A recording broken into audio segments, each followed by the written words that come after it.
వచ్చినటువంటి నాయకులకు, ఎస్పీ నాయకులకు, యూత్ అందరికీ కూడా అంబేద్కర్ జయంతి సందర్భంగా అందరికీ జై భీమ్.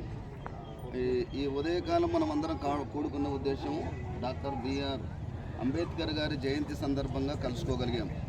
ఈరోజు మనం ఈ విధంగా తెల్లబట్టలు వేసుకున్నాము, ప్రశాంతంగా ఉన్నాము, చదువుతున్నాము, స్కూళ్ళకి వెళ్తున్నాం, కాలేజీలకు వెళ్తూ ఉన్నామంటే ఆ మహానుభావుడు పెట్టినటువంటి ప్రత్యేకమైనటువంటి భిక్ష. ముఖ్యంగా అగ్రవర్ణాలు, బ్రాహ్మణ్స్, క్షత్రియులు, వైశ్యులు.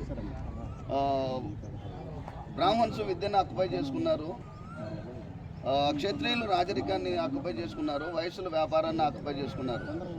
అనగారిన ప్రజలుగా మనకు ఉన్నటువంటి మనందరి జీవితాలు బాగు చేయడానికి ఆయన రాసినటువంటి రాజ్యాంగము తల వంచి చదువుకోగలిగితే తల ఎత్తి రాజ్యాన్ని పరిపాలించే శక్తి మనకిస్తాడు.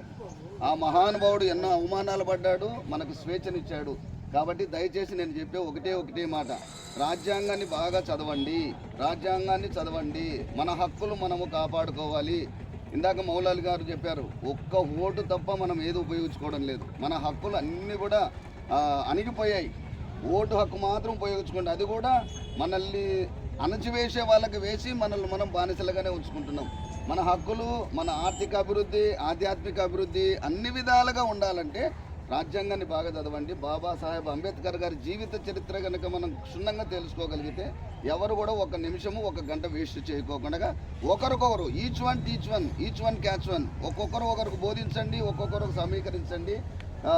ఒకవేళ బహుశా వచ్చే జన్మదినానికి ఈ విధంగా కాకుండా ఒక మీటింగ్ మాత్రం ఏర్పాటు చేసుకుందాం. చాలా విషయాలు చరిత్రాత్మకంగా మాట్లాడుతున్నారు. ఇది ఒక నిలబడి 10 నిమిషాలు చెప్పుకునేది కాదు.